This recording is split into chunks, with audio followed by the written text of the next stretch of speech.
Hi, everyone. I'm MarleneGeller from MarleneGeller.com, presenting LitSalon Prose Talk Prose. This is our second season and our fifth interview, I believe. I have with me today Michael Stephen Gregory. He's the executive director of the Southern California Writers Conference. Has been for a very long time, I think 30 years. We're celebrating our 30th year down in San Diego, which is the flagship conference of the Southern California Writers Conference. But I'm not going to talk anymore. I'm just going to introduce Michael. Michael, welcome to LitSalon Prose Talk Prose.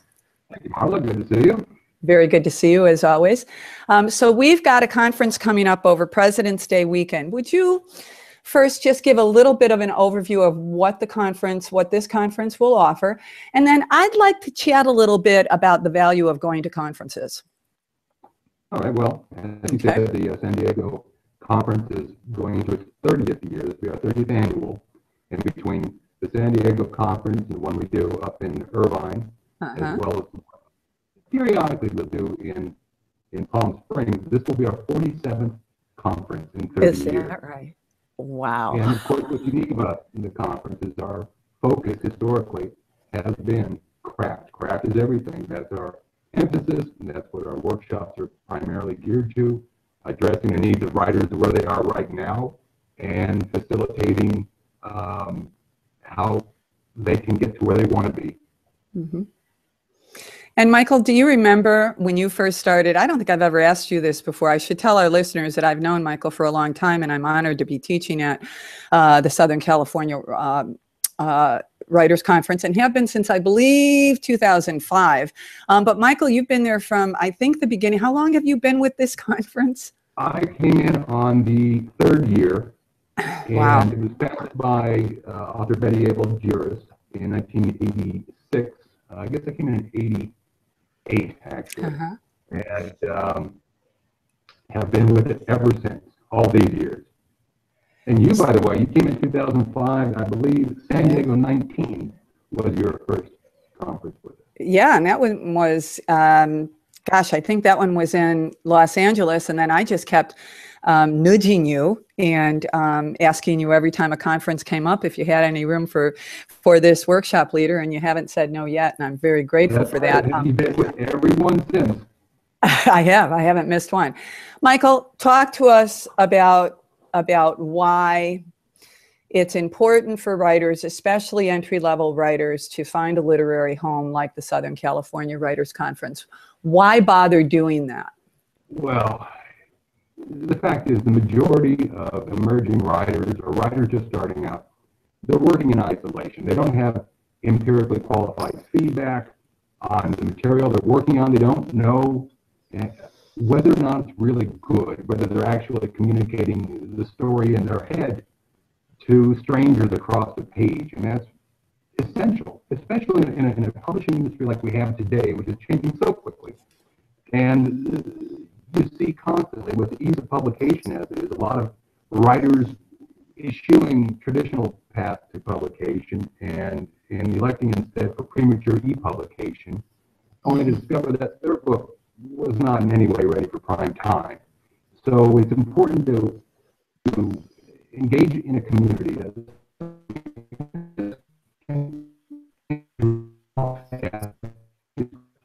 and more importantly, demonstrate the ways to fix these issues. And then ultimately, I like to think that in our 30 years, we've facilitated well over $4 million worth of first-time author and screen deals.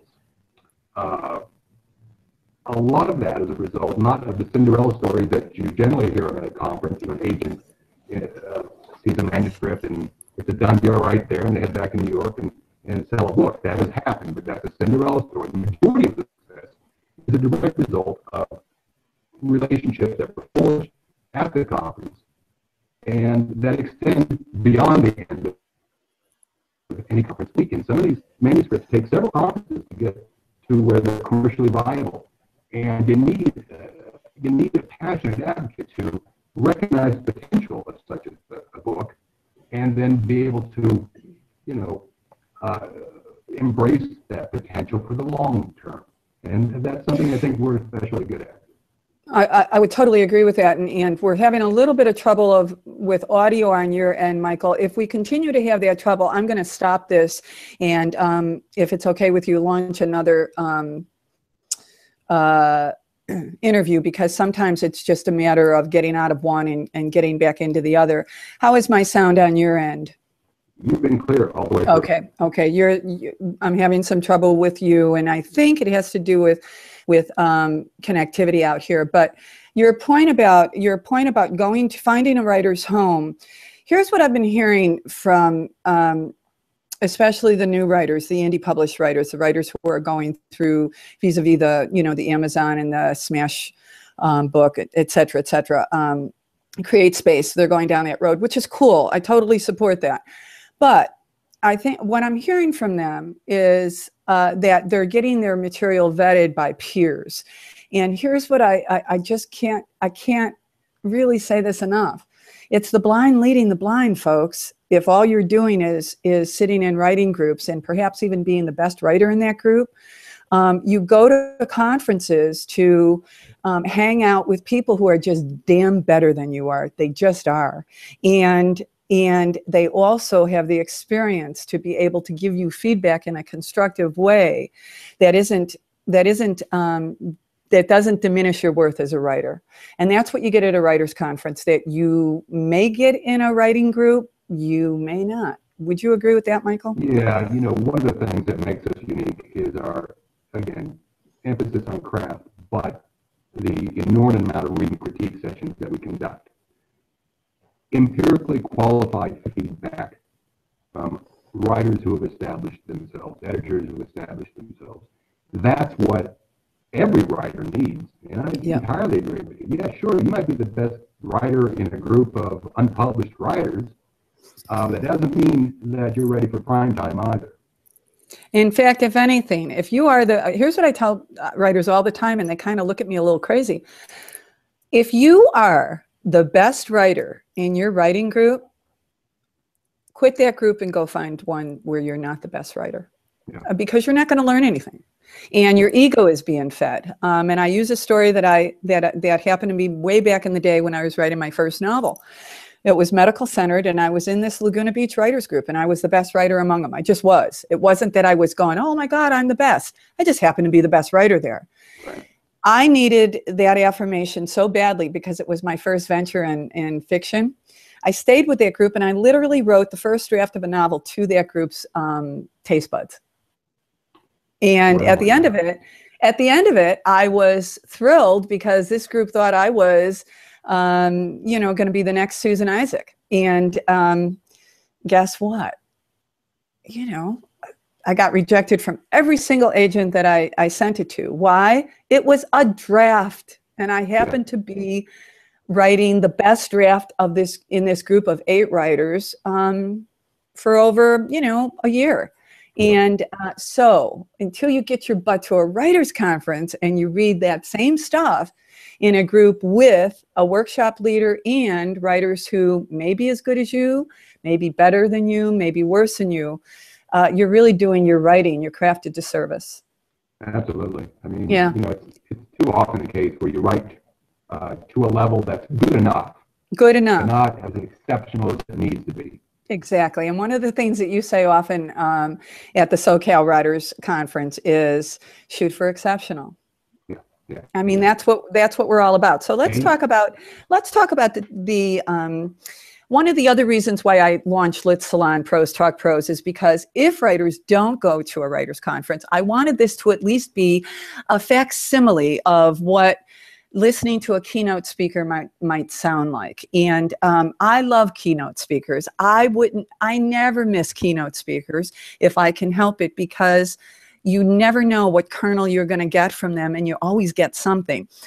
In the past, since I've been with the SoCal Writers Conference, we've had extraordinary writers keynoting. T. Jefferson Parker was one, David Brin, who I did not know, but just became such a fan of his work when I listened to him speak. And why? Not because I read sci-fi, because this writer was so inspirational and he knew craft, and he I trusted him. So I said to myself, I got to read one of his books. That's what happens. StacyO'Brien, a nonfiction writer. I've got a little story to tell about her. MarleneGeller, who's going to be Friday night speaker this year, and she's also going to be doing a workshop. And Elizabeth Marle, who, tell us a little bit about Elizabeth Marle, Michael. A debut novel about February 2nd, I believe. Okay. And an extraordinary amount of a good response. And it's dealing with issues that are pretty hardcore about returning vets, suicide, and the dark side of the military-industrial complex and private contractors, I believe. And I'm genuinely looking forward to having her there. And she's also going to be doing a workshop called, I believe, one moment, what is it called? It is Writing War Right. Oh. Truth, pathos, and prose.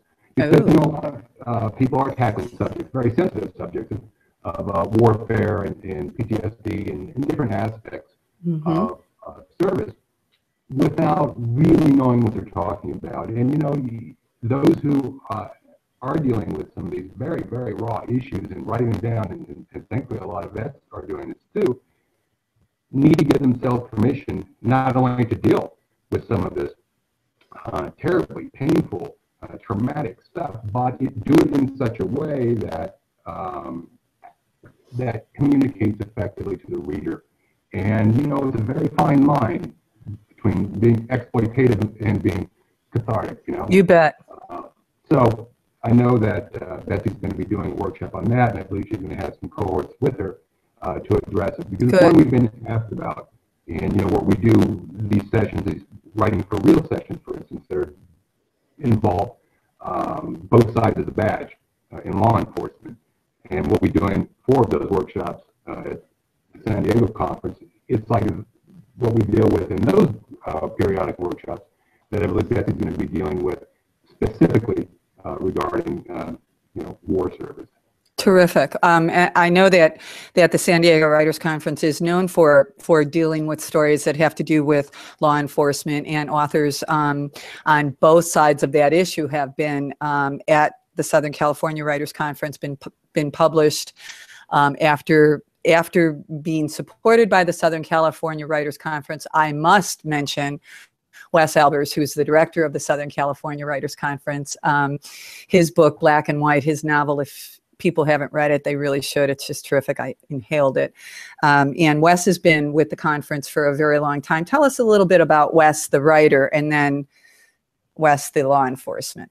Well, Wes came to the conference, I believe, in 2002 as a conferee. He and I became buddies. He's with San Diego Police Department and been there for a very long time. But first and foremost, a writer. And we got along really well. And yeah, you do. We decided it would be ideal to have him, you know, work with me, because you know, between the San Diego conference alone can be a bit overwhelming. But then between the two of us, we thought we could expand the conference, and we did, and we've been together ever since. Yeah. And I keep nudging him. I want the second book out, because he's just a terrific writer. He's working on it. I know he is, and I really liken him, and I really mean this, and I put it in my reviews of the book, Joe Wamba, and I'm a Joe Wamba-ophile. I've read everything Joe Wamba has ever written, and Wes's voice is it's on that continuum for sure.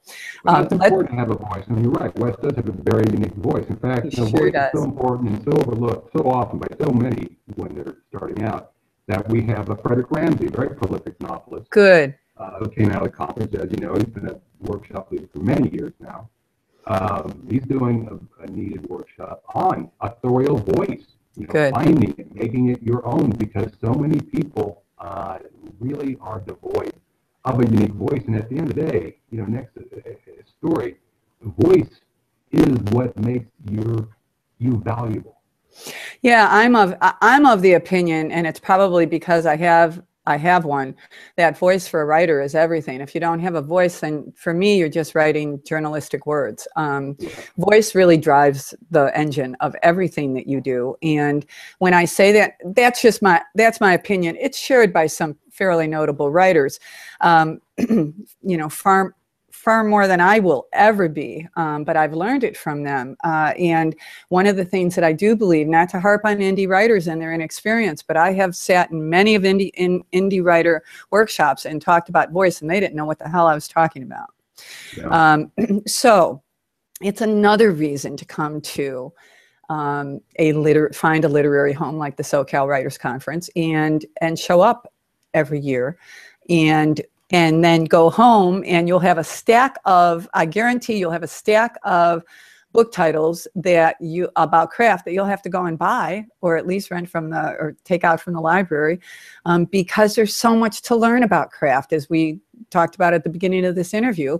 And just because you can write a paragraph doesn't mean you're a writer yet. Well, the thing is, you know, there is simply no single way to write a good book.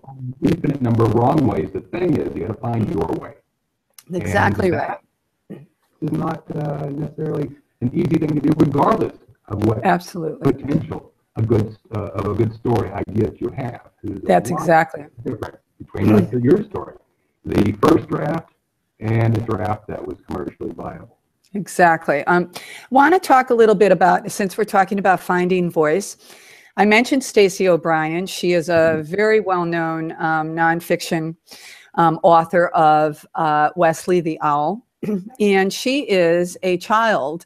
She was birthed by the Southern California Writers Conference, and I want to share a story about that, so that our listeners who are writers and who are thinking about attending writers' conferences, you can just kind of think about this one. Stacy came into my workshop probably in 2005, and she was a very credentialed bird PhD. Ornithologist, would that be it? I'm not even sure.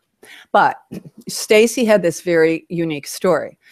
Now, it was a query letter workshop. She was trying to sell this concept and about this owl that she had lived with for 18 years. And the query letter was not a query letter. It was a mishmash of a little bit of synopsis, a little bit of perhaps the introduction. But she wasn't a writer. She came looking for help. And what was thrilling is that she accepted it. Now, she was she's a very credentialed PhD from all the right universities, knows everything there is to know about owls, but had to find a way to craft this story. I knew that she couldn't write at that point. I also knew that she had one hell of a story. So we worked with her in the workshop, and I think that we got the queried letter at least linear. But afterwards, I asked her to stay, and I took her by the hand, and I brought her over to one of the SoCal Writers Conference agents, whose name I won't mention because she's no longer representing Stacy. But I literally, Michael, put their hands together and said, "You two need to know each other. Stacy, start talking." And I walked away. Now, that is what you do that is the potential that you have when you're at a writer's conference and you got something that might have potential. Our job, all of the workshop leaders' jobs are to get you closer to publication, yes? So when we connect the dots. And was I thrilled to be able to take Stacy to this agent who is a good agent? Was I thrilled to say, "You two got to talk because this is one hell of a story"? You bet I was. Stacy went on to get that book published. Simon & Schuster, I think it's in 17 languages, and she teaches a workshop at the SoCal Writers Conference, doesn't she, Michael? Yes, she does, usually at the Irvine. At the Irvine one. So that's just one. Now, granted, that's a sexy story, but there's a lot of sexy stories that come out of writers' conferences, and it really is just one more reason to consider writing that check and going to one. That's right. And, preferably this one. Well, it's certainly one of the unique ones out there. Absolutely. It's because it is first and foremost about the writers in attendance. It's not a podium-centric or panel-centric conference. Nope. where it's more about those behind the microphone than it is attending. We are specifically about addressing the needs of the writers in attendance. And some of those writers, by the way, are accomplished, but maybe they're switching genres. They're going from nonfiction or practical nonfiction to thriller. You know, it's not equally easy for everybody, no matter how accomplished some are. You know, going from, say, prescriptive nonfiction to, you know, dark paranormal fantasy, you need some different chops to deal with. Absolutely, you know? Absolutely. You know, one of the other realities about attending writers' conferences is that you dispel the myth of writers making a lot of money at doing this business. Most of us can eke out livings, but we don't make the kind of money that I think a lot of indie authors, when they ran to CreateSpace, thought they were going to make. And I think it's another good reality check for writers who come to conferences to see workshop leaders, all of us published, many of us multi-published, and paying bills. But are we on national TV shows? Are we on the New York Times bestseller list? Most of us no. We're working writers. And that's the other, I think, important reality for anyone who's interested in this business to interface with, are working writers, not best-selling writers whose books went to Hollywood, working writers. Well, one of the things that I've always prided ourselves in is focusing more on the working writer before the mid-list fell apart. You know, right. Those who were able to make a good living on the mid-list, well, they weren't necessarily rich writers.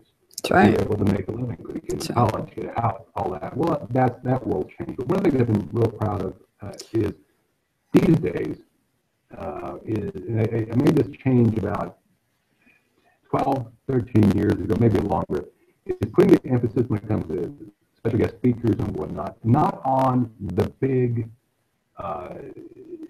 name writers that everybody knows that you see in every grocery store aisle, checkout stand, because they have been around a long time for the most part, and they are so far removed from the realities of today's emerging writers that I often don't see, other than when talk craft and stuff like that, I don't see that they can be of equal value to the writers who are applying the trade today and actually making it work. Because a lot of these writers who are huge names now, if they were just starting out now, the likelihood of them breaking in is very, very slim.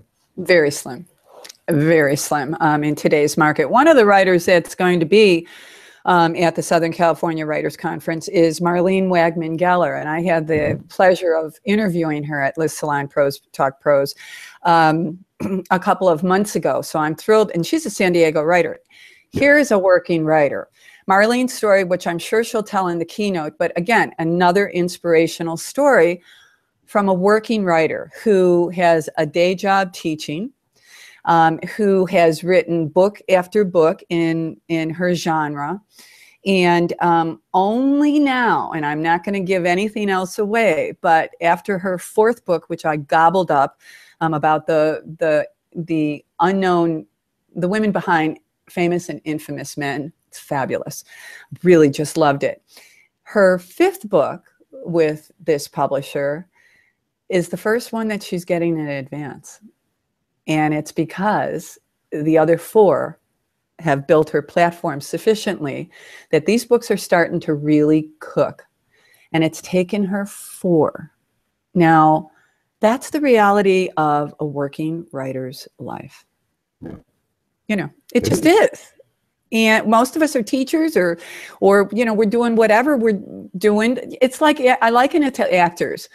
Most people who are actors are not working in front of the camera. They're waitressing, they're doing whatever they can do until they can get their time in front of the camera. And I think the writing life is similar. It's, you know, most of us eke out a living. We don't enjoy the limelight. And MarleneGeller is, I think, going to be real inspirational to writers when she talks about her road to publication.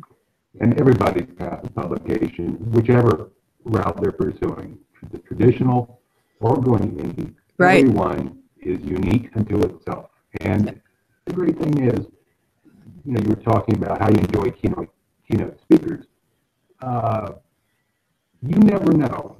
No number of how-to books combined may unveil that one precious, elusive little nugget that will open the door for you in your own work. That one priceless thing. And that's what part of the value is, with not only with special guest speakers, workshop leaders, the conversations you have at a bar. In fact, I like to think that you can find as much, I've seen it happen, you can find as much useful information. The holy grail of information can be unveiled over a cocktail at the bar in any number of workshops. But it just one person. One bit of information. Absolutely. I totally agree with you. And I used to, when I was going to conferences, I used to make sure that I always either invited one of the workshop leaders for a drink or for lunch, or because I was always wanting that information. I wanted to pick their brain, but I wanted to make it worthwhile to them outside of the workshop offerings that they were delivering all week long. One of the authors that spoke, and when you were talking, Michael, it reminded me of Aline Ohanessian. Oh, yeah. She had delivered a wonderful keynote speech for the September group. And again, Aline was in my workshop a couple of years back, and she was in the process of figuring this book out. This book got figured out. But what she talked about at that keynote, if you remember, is the mundane of a writer's life. That in the mundane, in the daily existence, in the monotony, there's all kinds of stuff to be dug up and be inspired by. That not all of your daily life has to have these peaks. In fact, it's the valleys that often bring insight to a writer's craft. Did you hear her say that, and did that resonate for you? I thought that Aline's talk was exceptional. It was. A very good excerpt of it on the website for the conference, writersconference.com, and where she does talk about embracing the mundane and being inspired by it. Because I'm not one writer who believes that everything is bleeding on the page and such a tortuous, miserable, spirit-draining experience. Then again, I've been doing it a while, but I don't recall ever feeling that way. Embrace the ambiguity, embrace the mundane, and find reason to rejoice in it. And I think it's easy to get distracted by the big bestsellers, the huge bestsellers.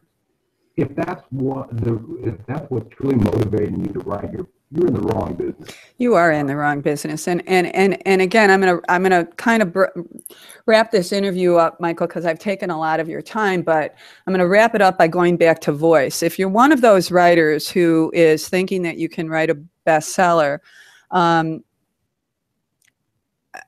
would say that you're not listening. You either haven't tapped into your voice or you're not listening to it, because it's developing that voice in story form. That's the real challenge. And boy, that takes draft upon draft upon draft upon draft. And that was really the essence of what I got from Aline's keynote is even when you think you don't have another damn thing to say, or your character doesn't have another damn thing to say, put it down, go for a walk, get some distance, and pay attention to your voice, because oftentimes your characters do have more to say. You just need to give them a break. Well, it's the internal dialogue of the writer, that you bet. Miserable thing. I did an update on the site yesterday where I was talking about the arguing the very valid and important reason to attend your workshops. For instance, you and Jennifer Redmond do the pitch witch sessions. We have fun. And you have fun, but it's also important work. Because, yeah, it is. As I write about this, one of the things beyond voice. You can have great voice. You can have an extraordinary voice. But if you don't have something to say, if you don't have a story worth telling, Right. or if you don't get to that story pretty quickly so people can share the story, be engaged, and you can sustain their interest, nobody cares about your voice. It all starts with a good story. And what I was making a point of yesterday was, to me, so because we're seeing a lot of manuscripts come in right now for the conference, as you know. Sure. And time to begin, what you encounter year after year is one, people who start their book too early. They don't start their book until 15, 20 pages later. Okay. And the argument is, well, only if you only turn to page 16. Well, okay, if I'm not interested in turning to page 16 where your book starts, chances are you're writing the first 15 pages for you. And the next thing, so that's what, something that's very, very common. But the thing is with your workshop and Jennifer's, is the first workshop, which is what's your book about, right? Mm-hmm. Mm-hmm. You wouldn't believe how many people we speak to coming into the conference. You ask them about their book. And I don't necessarily need an elevator pitch, but unless you can succinctly capture the essence of your story, mm-hmm. you can't do that. Chances are you have a very problematic story. And then it's like these pitch sessions at some conferences. You pay extra money for a 5 or 6 minute pitch with an agent or an editor. One of the reasons we don't do that is because I've heard, I work in the film and television industry primarily. Good pitches are good pitches. It doesn't necessarily make the writer a good writer. That's right. And time again, the pitch will be good, but it's not demonstrated on the page. Exactly. And conversely, they have those great stories that are terrific on the page, but the writer, when asked what their book's about, falls apart. Exactly. You can't separate the two. Absolutely. That's great point to make, and it's one of the reasons why I asked to do a rogue workshop in the evening on openings only. That's really that's what I love to do. And in the first 5 pages of a novel or fiction or nonfiction, if you haven't hooked me, I'm not going to stick around for you to hook me. So I won't repeat what you just said, but openings are absolutely critical, and many writers spend the first chapter clearing their throat. So I think it's for the writer, not the reader. And absolutely. You talk about first 5 pages of matter. Well, we both know any seasoned editor, any seasoned agent or writer, even an astute reader will know you're in the hands of a quality storyteller in a paragraph or a page. You really don't need much more. You don't. To know that. I'm out of here. That's exactly right. I learned that lesson way back in the day from Barnaby Conrad, and this was way before indie publishing and before the industry shifted. He said, you've got the first page. You got there's too many books out there. You got the first page to hook me. If I'm not hooked by the first page, unless I know you as a writer, I'm not turning to page 2. That was said a long time ago. It's still true. The number one objective for any writer is to ensure there's a reason for the reader not to stop reading. That's right. That's exactly right. In television, we learn in movies, and that's right. And we learn that at writers' conferences, and it's just another reason why. If you're serious about the writing life, folks, for those of you who aren't and you just want to get this one book out to have it out, that's cool. The Writers' Conference would be a fun place to go. But if you're really serious about becoming a better writer, a better craftsperson, then you really need to associate with better craftspeople. And you will find them at writing conferences, and not all writing conferences, certainly those that are established and have the reputation that the SoCal Writers' Conference does. Michael, I'm going to let you do one wrap up. Let's put the screen share. Let's put SCWC's. Anything you want to say? Last remarks about President's Day weekend coming up, February 12th to the 15th, down in San Diego. Well, we still have plenty of room, with the exception of the one specific workshop that requires sign up in advance. I think just sold out. Okay. Otherwise, we're pretty open. I have the working schedule posted now, with the exception of a couple holes we're still trying to tweak. We have I think 2 holes, and there's 12 workshops to choose from, because each conference is uniquely constructed on the foundation of the previous conference, in this case, September's in Irvine, and with all, in the intervening months, we look at the trends that we need to deal with on the business side of it, as well as, what we feel is really, really important to address right now this month. And we have a standalone track that I think has 4 spots left. That's the, I think 18 or maybe it's 20, and that is the novel journey immersion. That runs Saturday and Sunday. It is hardcore, but for writers starting out who have a clear idea of a story, that is something that I think can be very popular. Otherwise, there's just so much, as you know, there's so much to do at the conference, and we're welcoming anybody and everybody who really does aspire to exceptional and is willing to settle only for, well, I don't say extraordinary, but at least settle for exceptional. At the very least. And one of the things that you talk about after we've all had a few cocktails is sucking less at the end of the conference. You promise everybody on Friday that by Sunday or Monday they will suck less. And I think for the most part, Michael, that's absolutely true. I think that most suck less because they have spent the weekend listening.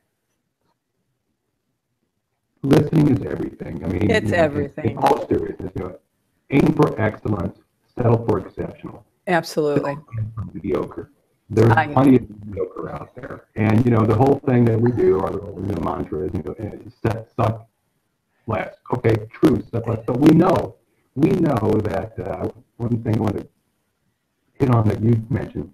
We know that this is can be a frightening, overwhelming thing for a lot of writers. A lot of trepidation for first-timers coming in. And you'd mentioned that the conference can be fun. Let's underscore that. It is fun. It's a lot of fun. There is enough serious, dreary, stodgy, pinch brow events involving writers to go to. We know in our very robust, vibrant community that this is our weekend. It's our weekend to share with like-minded people, to bolster each other, to make friends and hopefully sustain relationships newly found for a very, very long time to come. It is fun. It's absolutely fun. It's absolutely fun, and I cannot echo that enough. You go there, you network, you have relationships, you sustain those relationships, you hang out online vis-a-vis the SoCal Writers Conference Facebook page, and I think that if you look at it this way, and this is the way I used to look at it when my kids were little, I would go to the conference, and for the time that I was there, nobody asked me about my kids, nobody asked me about my life, nobody asked me about where I live, nobody asked me about my job, nobody asked me about anything except my writing life. What a luxury. Yeah. What a luxury. And if for no other reason, writers, I think that you should,